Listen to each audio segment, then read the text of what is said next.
Hello everyone, कैसे आप सब लोग? बढ़िया एकदम। तो आज बहुत ज्यादा इंपॉर्टेंट डिस्कस करने वाले हैं हम, जो कि हमारा पूरा डिस्कशन रहेगा बीएएमएस फर्स्ट ईयर के सिलेबस पे। काय पे रहेगा? बीएएमएस फर्स्ट ईयर के सिलेबस पे हमारा पूरा डिस्कशन यहाँ पर रहेगा।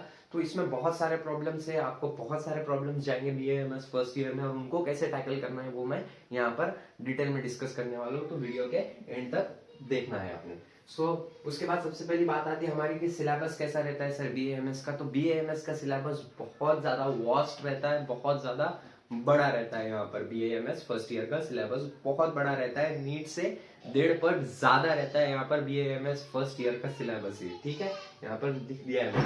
दूसरा पॉइंट, श्लोकाज रहते क्या सर? बिल्कुल रहते श्लोकाज। अगर आप श्लोक याद नहीं करोगे तो आपको मार्क्स नहीं मिलेंगे, बिल्कुल मार्क्स नहीं मिलेंगे। अगर आपके पेपर में एक भी श्लोक नहीं दिखा एग्जामिनर को, तो एग्जामिनर आपको पास कोई भी हाल में नहीं कर सकता है। आपको श्लोकाज लिखने ही पड़ेंगे। Shlokas is very important for BMS के पर्सपेक्टिव से देखे तो श्लोका बहुत ज्यादा इंपॉर्टेंट है। ठीक है, क्योंकि ये यहाँ पर आयुर्वेद है और आयुर्वेद में आपको श्लोकाज लिखने ही पड़ेंगे। तो याद कैसे करने हैं वो भी मैं बता दूंगा कि श्लोक रिसाइटेशन कैसे करना है। यहाँ पर फर्स्ट ईयर में, फर्स्ट ईयर की बात हो रही है सिर्फ, तो फर्स्ट ईयर में 5 सब्जेक्ट है आपको। ठीक है, कंपेयर करें हमने, अगर हम एमबीबीएस से कंपेयर करें तो यहाँ पर 2 सब्जेक्ट एक्स्ट्रा रहते हैं। और बीए एमबीबीएस में कौन से सब्जेक्ट रहते हैं? एक रहता एनाटॉमी, एक रहता फिजियोलॉजी और एक रहता बायोकेमिस्ट्री। लेकिन यहाँ पर 5 सब्जेक्ट रहते हैं, वो डिटेल में हम डिस्कस करेंगे। यहाँ पर मॉडर्न भी रहता और आयुर्वेद भी रहता। हमको मॉडर्न भी पढ़ना पड़ता है और साथ साथ में आयुर्वेद भी पढ़ना पड़ता है। मॉडर्न कैसे पढ़ते हैं हम और आयुर्वेद कैसे पढ़ते हैं हम, वो भी मैं यहाँ पर कुछ टाइम के बाद आपसे डिस्कस करूंगा। उसके बाद सब्जेक्ट हमारे पास 5 सब्जेक्ट रहते हैं, as I told to you in previous कि 5 सब्जेक्ट रहते हैं। तो सबसे पहला सब्जेक्ट जो रहता है वो रचना रहता है। क्या रहता है? रचना शारीर, जिसको हम रचना शारीर बोलते हैं। और अगर इंग्लिश में इसका प्रोनाउंसिएशन किया जाए, इंग्लिश में बोला जाए इसको, तो इसको हम बोलते हैं एनाटॉमी। ठीक है, उसके बाद दूसरा सब्जेक्ट का नाम है हमारे पास क्रिया शारीर। क्रिया शारीर का मतलब क्या होता है? फिजियोलॉजी। ठीक है, फिजियोलॉजी। लेकिन आप ये मत समझो कि यहाँ पर एमबीबीएस के सिलेबस जैसा रहेगा, मैं डिटेल में डिस्कस करने वाला हूँ, थोड़ा सबर करो। उसके बाद रहता है हमारे पास पदार्थ विज्ञान। पदार्थ विज्ञान मतलब पदार्थ विज्ञान का आप ऐसा सोच रहे होंगे कि इसमें सब्सटेंसेस के बारे में डिटेलिंग होंगी, बट ऐसा कुछ नहीं रहता। पदार्थ विज्ञान एक अलग ही ब्रांच है, वो भी मैं यहाँ पर डिस्कस कर लूंगा एकदम छोटे इसमें, क्योंकि यहाँ पर अगर मैं पूरा डिस्कस करूंगा ना तो बहुत ज्यादा टाइम लग जाएगा और 10 मिनट के ऊपर रिकॉर्डिंग हो जाएगी, और मेरा फोन 10 मिनट के ऊपर रिकॉर्डिंग सहन नहीं कर पाता है। ठीक है, उसके बाद है हमारे पास संहिता अध्ययन। संहिता अध्ययन इज वेरी इंपॉर्टेंट सब्जेक्ट। यहाँ पर आपको सिर्फ और सिर्फ श्लोक ही दिखेंगे और श्लोक याद करना ही पड़ेगा संहिता अध्ययन के, नहीं तो आप पास नहीं हो सकते हैं। उसके बाद है हमारे पास Sanskrit. Sanskrit is one of the toughest subject I have ever faced in my BAMS journey. सबसे टफ सब्जेक्ट मेरे को कोई लगता है बीएएमएस फर्स्ट ईयर का, मेरी बात कर रहा हूँ पर्सनली, तो वो है संस्कृत। क्योंकि मेरे को कभी पहले संस्कृत नहीं थी, अचानक से मैंने संस्कृत देखी और मैं बहुत ज्यादा हेक्टिक हो गया था। और सीरियसली बोलूं, मेरे को खुद को यकीन नहीं आता है कि मैं संस्कृत पास हो गया हूँ। ठीक है, so Sanskrit is one of the toughest subject. ये लैंग्वेज है और लैंग्वेज में आपको पता ही होगा, या तो आपको 5 आउट ऑफ 5 मिलते हैं या फिर 5 आउट ऑफ 0 मिलते हैं। ये लैंग्वेज है। ठीक है, और यहाँ पर व्याकरण आता है आपका। व्याकरण मतलब क्या होता है? व्याकरण मतलब ग्रामर होता है। यहाँ पर ग्रामर पढ़ना पड़ता है आपको। पेपर, अब यहाँ पर पेपर डिस्कस भी कर लेते हैं हम कि सर पेपर कितने रहते हैं यूनिवर्सिटी के लिए, मैं सब डिस्कस करूंगा। मेरे को एक बार बता देना आपने कमेंट सेक्शन में कि ये सब डिस्कस किया जाए क्या, मैं डिटेल में डिस्कस करके बताऊंगा, हर चीज आपको डिटेल में बताऊंगा। सो एक बार मेरे को कमेंट सेक्शन में जरूर बता देना।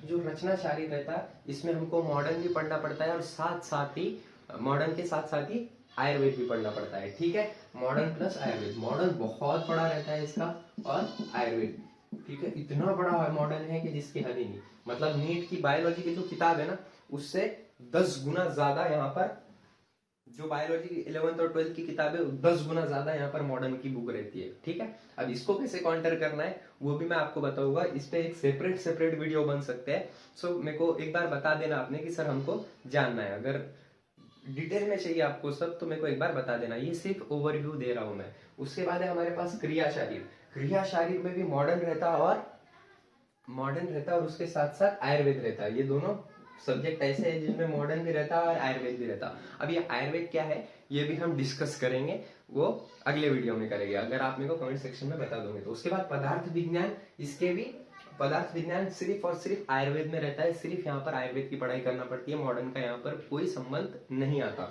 उसके बाद संहिता में सिर्फ श्लोक रहते हैं। Samhita is the most important subject, क्योंकि आयुर्वेद का जितना भी कुछ बचा है, जितना भी सब कुछ है, वो पूरा संहिता पे डिपेंड करता है। ये सब, ये एक रचना, क्रिया, पदार्थ और संस्कृत छोड़ दो बस, तो पदार्थ, क्रिया और रचना, यहाँ पर सारे कंसेप्ट संहिता के अप्लाई होते हैं। किसके अप्लाई होते हैं? संहिता के, ठीक है। उसके बाद संहिता में दो पार्ट गिरते हैं, एक रहता है चरक संहिता फर्स्ट ईयर में, और दूसरा रहता है अष्टांग हृदयम, ठीक है, गुड। उसके बाद संस्कृत तो बता नहीं सकता, ये टफेस्ट सब्जेक्ट है, इट इज अ लैंग्वेज, और अगर आपको पहले संस्कृत होगी तो आपको ये बहुत आसान जाएगी, लेकिन आपको अगर पहले संस्कृत सब्जेक्ट नहीं लिया होगा आपने, तो it's very difficult to learn Sanskrit, क्योंकि हम अब कौन सी एज में आ गए हैं?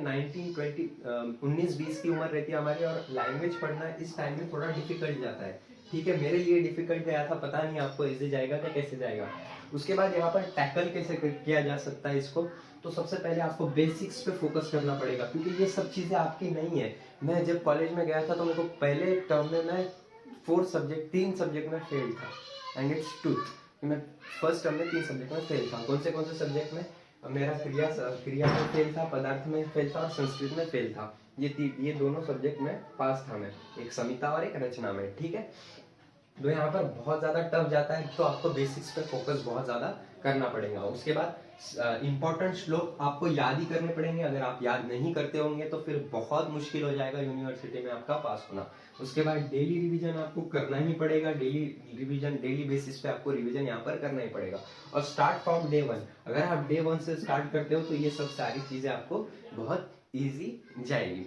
एक और मेन बात कि अगर आपको चाहिए कि ये सब सारी चीजों के मैं नोट्स बना के दूं और साथ ही साथ पूरा पढ़ा दूं, तो ये बहुत ज्यादा हेक्टिक है। लेकिन फिर भी अगर मेरे को बहुत ज्यादा रिकमेंडेशन आए इस चीज के, सो मैं ये आपको रोड मैप भी अपलोड करके दे दूंगा जल्दी से जल्दी, कि हम सिलेबस कैसे कंप्लीट कर सकते हैं। और विथ इन 6 मंथ मैं आपकी कोशिश करूंगा कि मैं पूरा 100% देके मैं पूरा सिलेबस कंप्लीट करने की कोशिश करूंगा, अगर आप मेरे को बोलते हो कि भैया हमको पढ़ना है संस्कृत या फिर पूरा सब्जेक्ट BAMS फर्स्ट ईयर का। So thank you so much, have a great day. I hope आपको जितना भी वीडियो में है उतना सब समझ में आ गया होगा। Thank you.